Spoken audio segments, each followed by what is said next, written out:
Dear student, a very good evening to all of my children. I hope कि मेरे सभी बच्चे सकुशल और खुश होंगे।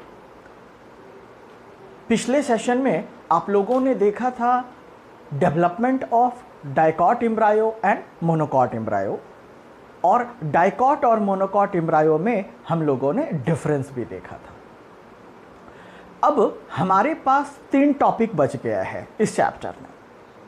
एक सीड जो अब हम लोग देखेंगे, नेक्स्ट सेशन में हम फ्रूट देखेंगे, और उसी में या उसके नेक्स्ट सेशन में हम एपोमिक्सिस और पॉली एम्ब्रायोनी देखेंगे। यानी 3 टॉपिक हमारे इस चैप्टर में बच गए हैं। आप ये कह सकते हैं कि इस चैप्टर का आपने 80 to 85% कंटेंट कवर कर लिया। जब हम इस चैप्टर को कंक्लूड करेंगे तो जितना इस बोर्ड पे आ सकता है मैं एमसीक्यू आपको बनवाऊंगा, और कम से कम 20-25 जो मोस्ट इम्पॉर्टेंट है वो हम बनाएंगे।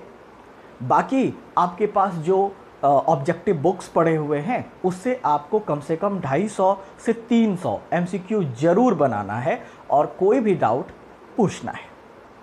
तो आज चलिए हम लोग चलते हैं सीट पे।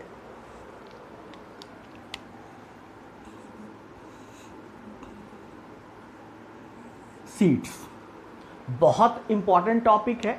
हालांकि सीड के बारे में डिटेल आपको हम क्लास 11 में ही पढ़ा चुके हैं, बट फिर भी चूंकि बहुत सारे स्टूडेंट्स हमारे ऐसे जुड़े हैं इस ईयर जिनके की क्लास 11 का सिलेबस टोटली कंक्लूड नहीं हो पाया था, तो कोई बात नहीं, हम यहाँ पे उन हर एस्पेक्ट को देखेंगे जिससे हर बच्चे को आसानी होगा समझने में। सीड्स क्या है? तो आप जानते हो कि ओव्यूल फर्टिलाइजेशन के बाद सीड में चेंज हो जाता है ना? तो या तो आप सीड को फर्टिलाइज्ड ओव्यूल बोलिए, या तो आप सीड को फर्टिलाइज्ड ओव्यूल बोलिए, या आप सीड को फर्टिलाइज्ड इंटेग्यूमेंटेड मेगास्पोरेंजियम बोलिए, क्योंकि ओव्यूल को हम दूसरे टेक्निकल टर्म में क्या बोलते हैं? मेगास्पोरेंजियम, है ना? तो सीड्स को आप फर्टिलाइज्ड ओव्यूल कहिए, फर्टिलाइज्ड इंटेग्यूमेंटेड मेगास्पोरेंजियम बोलिए, एक ही बात है। अगर हम स्टडी करते हैं सीड का, study of seed is known as spermology. नहीं, study of seed is what? Spermology. अच्छा, उसके बाद अगर जो सीड है बेटे, ये सेक्सुअल रिप्रोडक्शन का लास्ट प्रोडक्ट होता है। ये भी आपको एमसीक्यू बोर्ड में आता है और आ भी चुका है। क्या कि जो सीड हैं ये this is the final product, this is the final product of sexual reproduction in flowering plants। Flowering plant में जो सेक्सुअल रिप्रोडक्शन होता है उसका क्या है? ये फाइनल प्रोडक्ट है, इसके बाद और कुछ नहीं बनता है। अच्छा, सीड्स आर फॉर्म्ड कहाँ? Inside the fruit. फ्रूट के अंदर बनता है, इनसाइड द फ्रूट। अच्छा, अगर आप कॉटिलीडन के आधार पे देखें तो सीड कितने प्रकार के होते हैं? अगर आप कॉटिलीडन के आधार पे देखें तो आप बचपन से पढ़ते आए हैं, है ना? क्या क्या? मोनोकॉटिलीडन और डाइकोटिलेडन, मोनोकॉट और डाइकॉट। लेकिन अगर आप ऑन द बेस, ये देखा आपने on the basis of cotyledon, अगर आप देखें on the basis of endosperm, on the basis of endosperm, तो सीड दो टाइप के होते हैं। कौन कौन, ये भी पहले भी बता चुका हूं, बट फिर भी एक बार बता देता हूं आपको। इंडोस्पर्मिक सीड कहिए या एल्बुमिनस सीड कहिए, एक ही बात है। और दूसरी ओर नॉन इंडोस्पर्मिक सीड कहिए या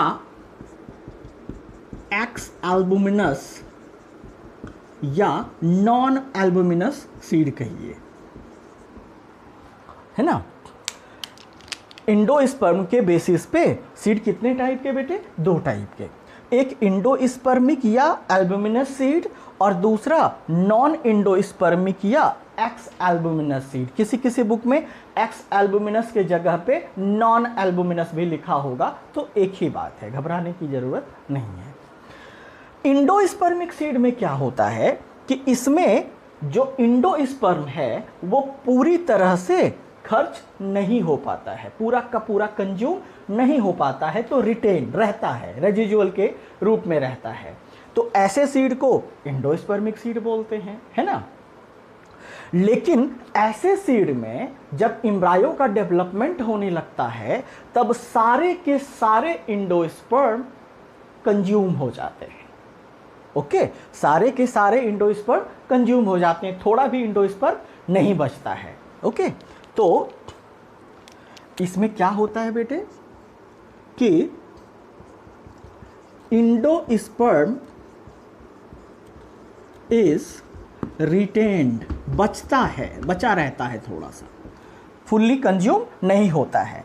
जबकि इसमें क्या होता है, इंडोस्पर्म इज कंप्लीटली कंज्यूम्ड या ईटन अप, है ना, बाय एम्ब्रायो। तो ऐसा सीड जिसमें इंडोस्पर्म थोड़ा भी बचा रहे उसको इंडोस्पर्मिक या एल्बुमिनस सीड, ऐसा सीड जिसमें इंडोस्पर्म कंप्लीटली खर्च हो जाए, एम्ब्रायो अपना खर्च कर ले पूरा अपने डेवलपमेंट में, उसको नॉन इंडोस्पर्मिक या नॉन एल्बुमिनस सीड कहते हैं। अच्छा, अगर आप एल्बुमिनस सीड का एग्जाम्पल लेना चाहते हैं तो ले लीजिए कैस्टर, कॉफी,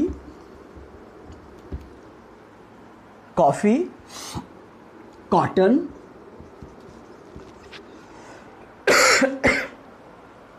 है ना, मेज, बार्ली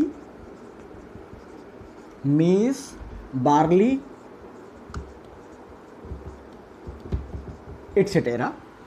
और अगर यानी कैस्टर, इसमें जो सबसे ज़्यादा क्वेश्चन पूछा जाता है वो कैस्टर से पूछा जाता है, और कैस्टर के बारे में एक और चीज़ अभी जस्ट बताऊंगा या फिर लास्ट में बताऊंगा, कैस्टर और एरिल के बारे में। ओके, तो कैस्टर, कॉफ़ी, कॉटन, मेज, बार्ली, इन सबों में, इन सब सीड में क्या होता है बेटे कि इंडोस्पर्म थोड़ा सा बचा रहता है, पूरा खर्च नहीं होता है।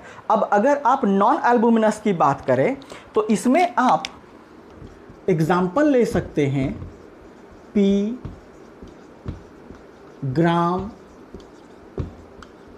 ग्राउंडनट, इन सब, ये सब क्या हैं, नॉन एंडोस्पर्मिक सीड हैं। एक बात और मैं बता दूं, जो नॉन एंडोस्पर्मिक सीड रहेगा, जो नॉन एंडोस्पर्मिक या एक्स एल्बुमिनस या नॉन एल्बुमिनस सीड रहेगा, जनरली उनके कॉटिलेडन थिक होते हैं, मोटे होते हैं, जैसे चना, है ना। क्यों भाई? क्योंकि तब इंडोस्पर्म तो बचा नहीं, तो अपना ये फूड स्टोर कहाँ करेगा? कॉटिलीडन में करेगा। तो फूड स्टोर करके कहाँ रखता है बेटे? ये फूड स्टोरेज कॉटिलीडन में रखता है, और यही रीज़न है कि जो लेगुमिनस सीड हैं वो थिक हो जाते हैं। ठीक है, ये बात है। तो ये था आपका टाइप्स ऑफ सीड। अब देखते हैं हम लोग कि आखिर जब सीड बनता है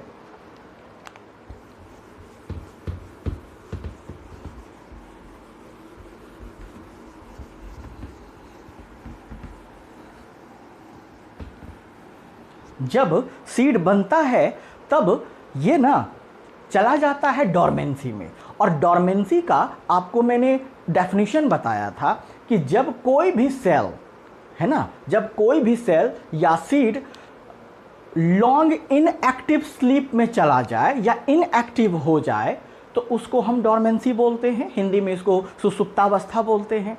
ऐसा क्यों होता है? इसके कई रीजंस हैं भाई। हो सकता है कि सीड को जितना टेम्परेचर या ऑक्सीजन है ना या मॉइस्चर या वाटर चाहिए उतना उसके लिए इन्वायरमेंट में अवेलेबल नहीं है। हो सकता है कि उसके लिए फेवरेबल सीजन नहीं है, तो फिर क्या करता है, वो डॉर्मेंसी में चला जाता है। और फिर सीड जर्मिनेट कब करेगा? जब उसके लिए फेवरेबल कंडीशन आ जाएगा। फेवरेबल कंडीशन मतलब सूटेबल टेम्परेचर आ जाए, प्रॉपर ऑक्सीजन आ जाए, है ना, तो फिर वो जर्मिनेट कर जाएगा। अच्छा भाई, तो वही चीज़ हम लिखने वाले हैं बेटे। आ जाओ। अच्छा, एक बात और, आपने क्या बोला था बेटे कि हमारा जो माइक्रोपाइल था ओव्यूल का, माइक्रोपाइल ऑफ ओव्यूल ये किस में बदल गया? आपने बोला था माइक्रोपाइल रहता है, ये नष्ट नहीं होते हैं। तो स्मॉल माइक्रोपाइल में स्मॉल माइक्रोपाइल ऑफ सीड में बदल जाता है। सीड में बहुत छोटे छेद होते हैं और इसी माइक्रोपाइल के द्वारा क्या इंटर करता है? वाटर एंड ऑक्सीजन इंटर्स, जो कि सीड जर्मिनेशन में हेल्प करता है। ओके, चलो। सीड या इनिशियली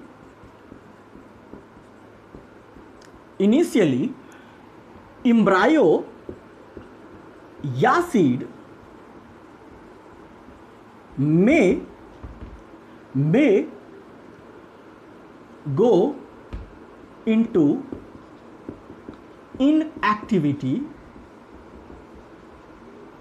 जिसको आपने क्या बोल दिया? डॉर्मेंसी, है ना। तब जब इनके लिए फेवरेबल सिचुएशन नहीं रहेगा तो फिर ये क्या हो जाएगा? डॉर्मेंट हो जाएगा, है ना।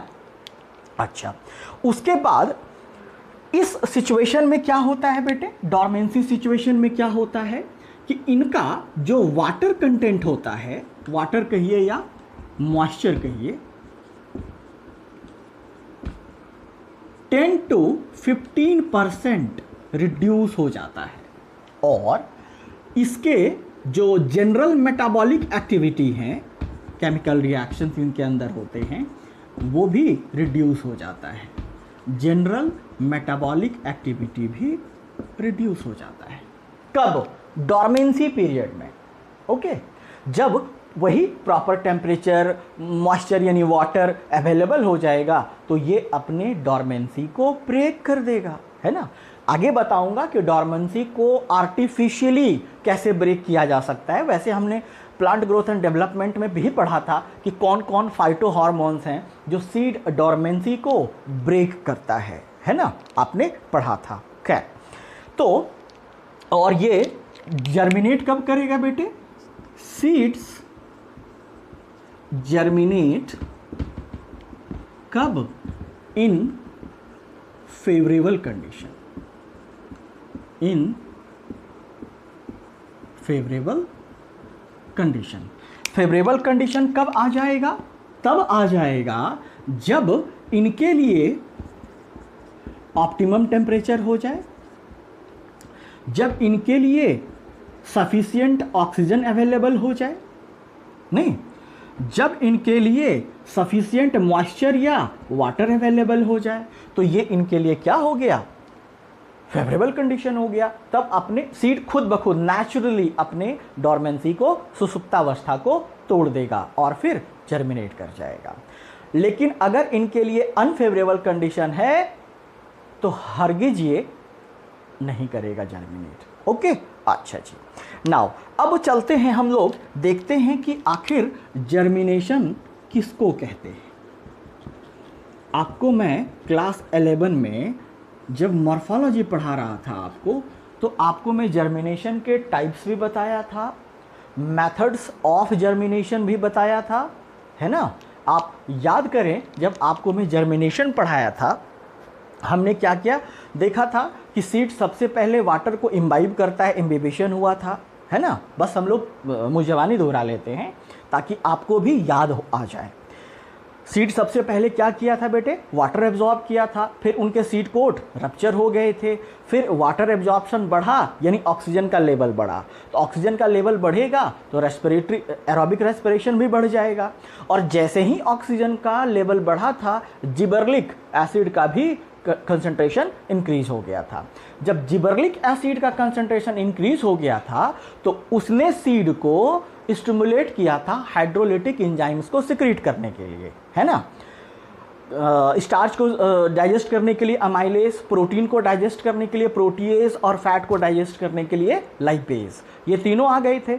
अब उनके कॉटिलिडन में या जहां भी रिजर्व फूड हैं वो तो अनडाइजेस्टेड है ना, तो ये तीनों एंजाइम सिक्रीट होगा, और अगर वो फैटी सीड है मतलब फैट ज़्यादा है तो लाइपेज उस रिजर्व्ड अनडाइजेस्टेड फूड को डाइजेस्ट कर देगा और एम्ब्रायो को दे देगा, और एम्ब्रायो खा पी के मोटा हो जाएगा, और तब वहाँ पे रेडिकल निकल जाएगा। तो अपीयरेंस ऑफ रेडिकल को ही तो हम जर्मिनेशन या इमर्जेंस बोलते हैं, है ना। तो ऐसे था। अब मैं हर चीज़ नहीं लिख सकता ना, हर नोट्स में लिखा रहेगा। तो बेटे अगर आपको बोले कि भैया जर्मिनेशन को तुम डिफाइन करो, तो कैसे कह सकते हैं आप कि एक्टिवेशन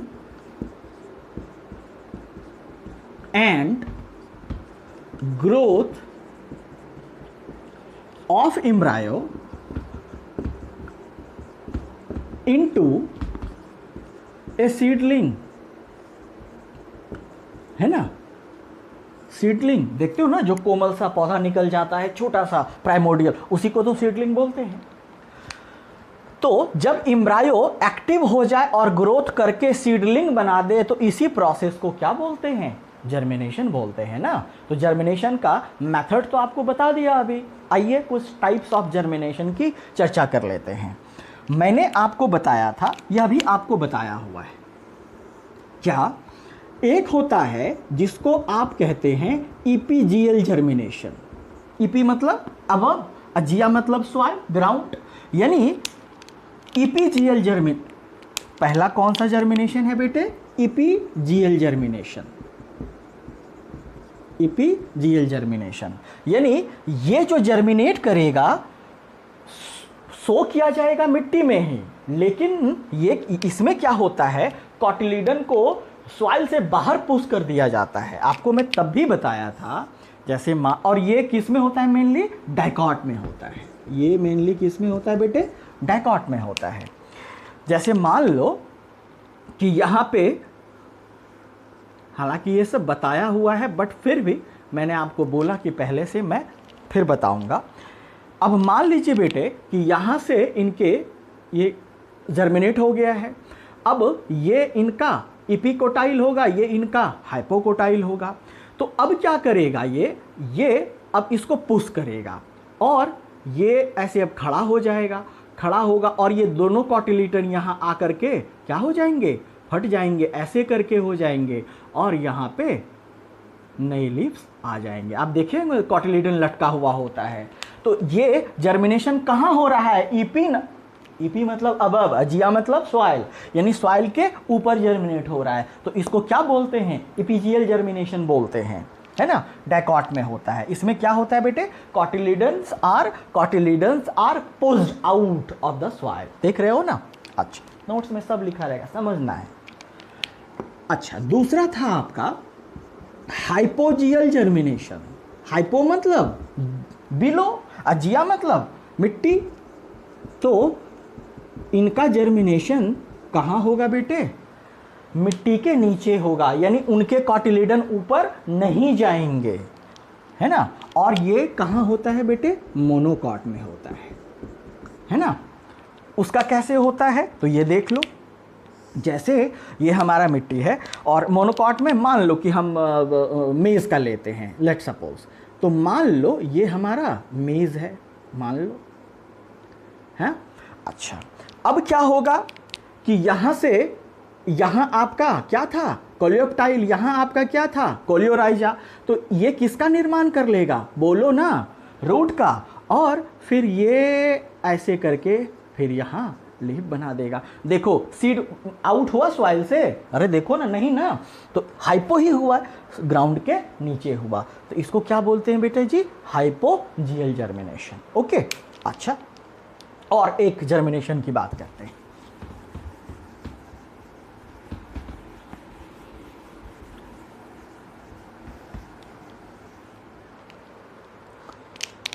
अगला जो जर्मिनेशन है ये स्पेशल टाइप जर्मिनेशन है, सब में नहीं होता है।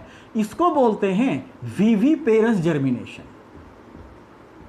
विविपेरस जर्मिनेशन किसको बोलते हैं, विविपेरस जर्मिनेशन। ये कहाँ होता है तो ये मैंग्रोव प्लांट में होता है, जो दलदली इलाका में होता है, राइजोफोरा, एविशिनिया वगैरह में होता है। यानी ऐसा सीड जो अपने मदर प्लांट में लगा हुआ ही है और वहीं जर्मिनेट कर जाए, है ना। नॉर्मली क्या होता है कि सीड अपने पेरेंट प्लांट से डिटैच हो जाता है तब जर्मिनेट करता है, लेकिन ऐसे जर्मिनेशन में क्या होता है कि सीड अपने मदर प्लांट में लगा हुआ ही है और वहीं पे जर्मिनेट हो गया। तो ऐसे जर्मिनेशन को हम विविपेरस जर्मिनेशन बोलते हैं, है ना। तो क्या बोलेंगे, when seeds या embryo begin to develop, या जर्मिनेट भी कह सकते हैं आप, है ना, डेवलप या जर्मिनेट before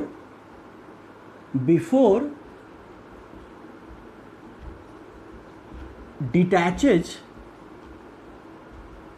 from parent या पेरेंट प्लांट।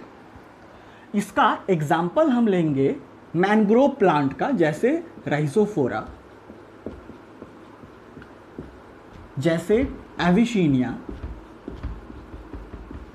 ये क्या है बेटे, विविपेरस जर्मिनेशन बोलते हैं। अच्छा, उसके बाद अब हम लोग आते हैं कि डॉर्मेंसी जो ब्रेक किया जाएगा वो किस तरह किया जाएगा। फिर हम लोग वाइबिलिटी पे आएंगे और वो हमारा लास्ट टॉपिक होगा। आइए, अच्छा,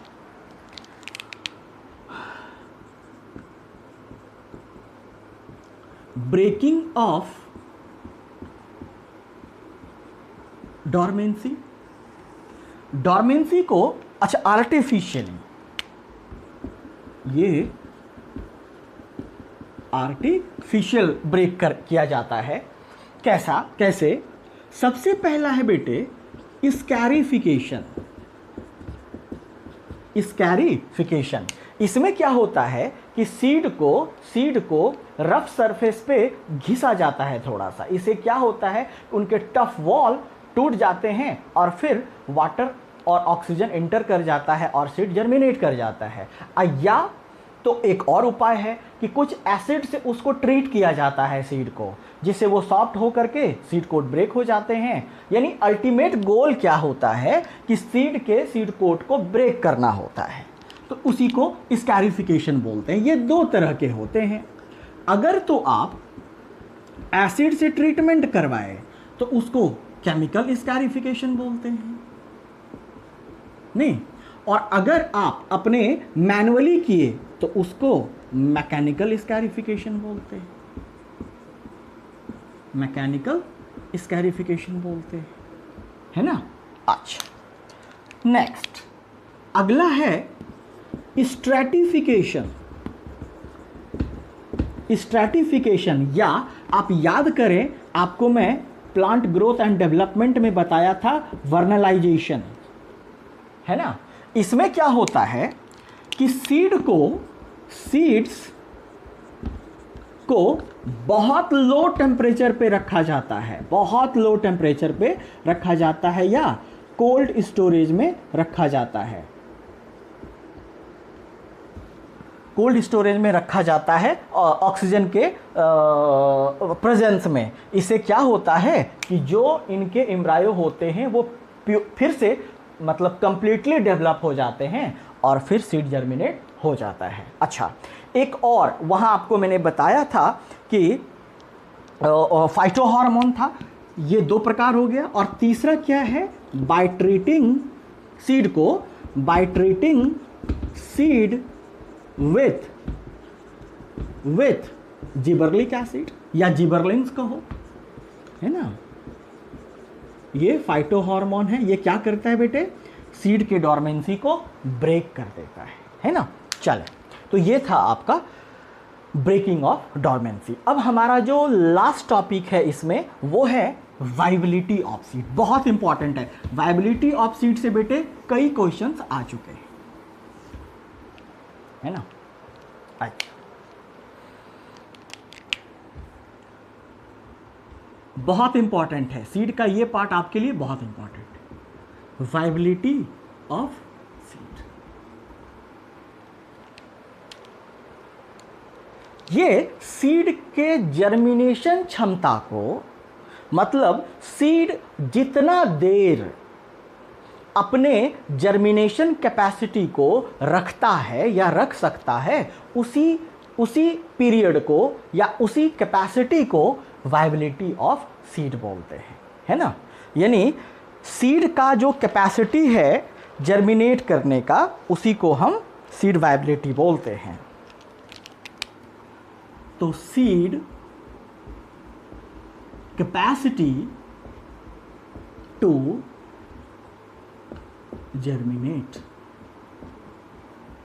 सीड में जर्मिनेट करने की कैपेसिटी जितनी देर की होगी उतना ही सीड वो ज़्यादा वायबल होगा। लेकिन क्या ये किस पे डिपेंड करता है, तो viability of seed depend upon environmental factor and genetical factor, है ना। सीड का वायबिलिटी कितना देर होगा बेटे, ये किस पे डिपेंड करता है, 2 फैक्टर पे, इन्वायरमेंटल और जेनेटिक फैक्टर। इन्वायरमेंटल फैक्टर में कौन, ह्यूमिडिटी यानी मॉइस्चर, कि कितना मॉइस्चर अवेलेबल है, और क्या टेम्परेचर कितना है, और कौन ऑक्सीजन कितना है, तो इस पे डिपेंड करेगा।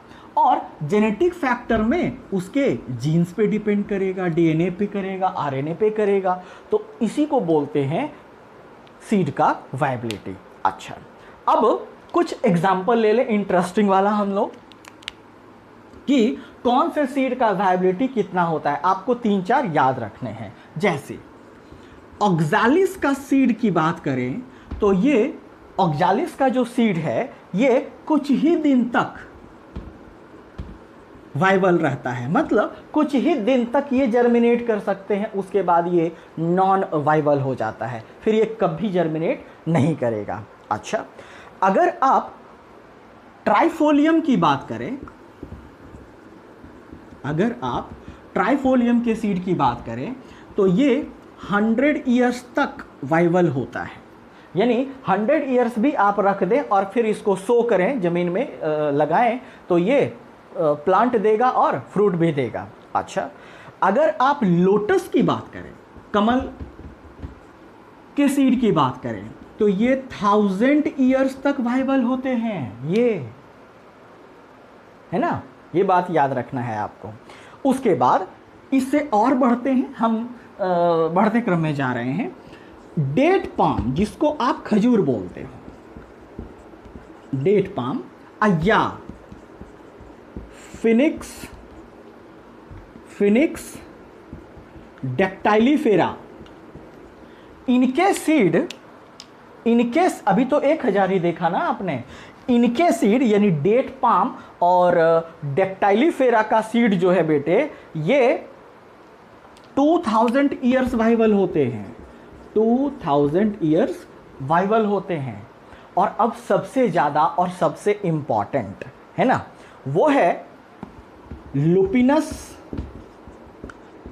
आर्कटिकस। ये पूछा जा चुका है, लुपिनस आर्कटिकस, ये 10,000 ईयर्स वाइवल रह सकता है ना।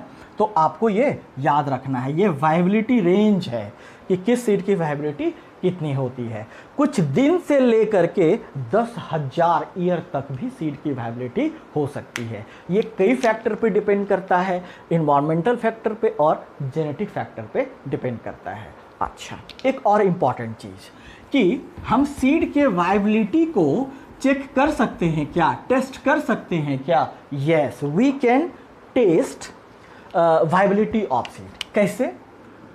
तो आपको पता है ना कि ऑल सीड्स रेस्पायर, सभी रेस्पिरेशन करते हैं, सभी सीड्स रेस्पिरेशन करते हैं अपने अपने माइक्रोपाइल के द्वारा, पता ही है आपको। अच्छा, तब इसके मतलब रेस्पिरेशन कैपेसिटी को हम लोग टेस्ट करके वाइबिलिटी चेक कर सकते हैं। कैसे? तो क्या करते हैं हम कि कुछ पार्ट सीड का या एम्ब्रायो का ले लेते हैं और इसको 0.1% 0.1 ऑफ सॉल्यूशन ऑफ TTC, ये इस केमिकल का नाम हम लोग को याद रखना है। इस केमिकल का नाम है क्या? Triphenyl tetrazolium chloride. Triphenyl tetrazolium chloride,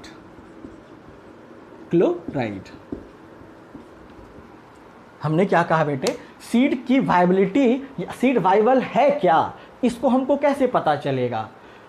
दो तरह से, या तो सीड को जर्मिनेट करवा के देखें, अगर वो जर्मिनेट कर रहा है तो भैया वाइबल है।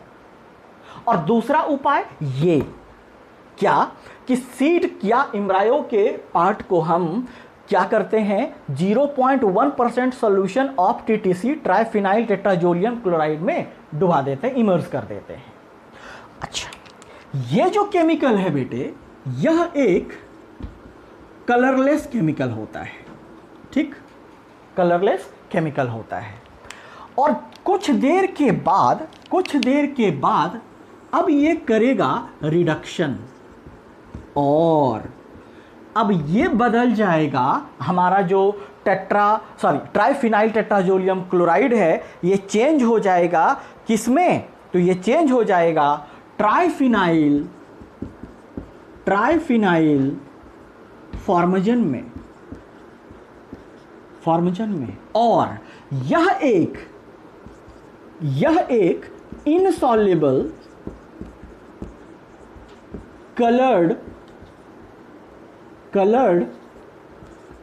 डाई है, और कलर क्या हो जाएगा? पिंक।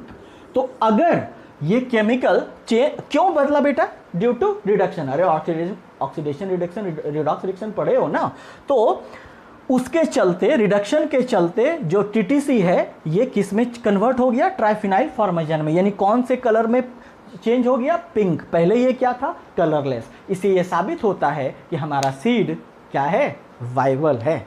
ओके, तो ये था आपका वाइबिलिटी। अब लास्ट में बेटा बस छोटा सा चीज, क्या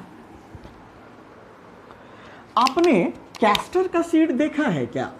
कैस्टर का सीड नहीं तो जरूर देखा होगा आपने, जिसको हम, ये गांवों में खूब मिल जाएंगे आपको, या यहाँ भी मिल जाएंगे। कैस्टर का जो सीड होता है बेटे, यहाँ पे ऐसे करके मिलेंगे आपको, ऐसे करके, इसको अरंडी बोलते हैं। यहाँ पे एक स्ट्रक्चर होता है जिसको बोलते हैं कैरंकल। क्या बोलते हैं? कैरंकल। ये कैरंकल क्या होता है? सुगरी होता है। और ये क्या करता है caruncle? It helps in absorption of, it helps in, ये आउटग्रोथ है, किसका आउटग्रोथ है? तो ये इंटेग्यूमेंट का आउटग्रोथ है, सब लिखा रहेगा नोट में आपके। ये आउटग्रोथ ऑफ किसका? आउटर इंटेग्यूमेंट, आउटर इंटेग्यूमेंट है ये। अच्छा, एब्जॉर्प्शन ऑफ वाटर करेगा, ये हेल्प करेगा। और एक बात, चूंकि ये सुगरी होता है तो इस पे जो एंट, चींटियां होते हैं, इसको क्या करता है? डिस्पर्स करता है, दूर दूर तक ले जाता है, और इसीलिए इसको हम बोलते हैं क्या? मिरमैकोकोरी।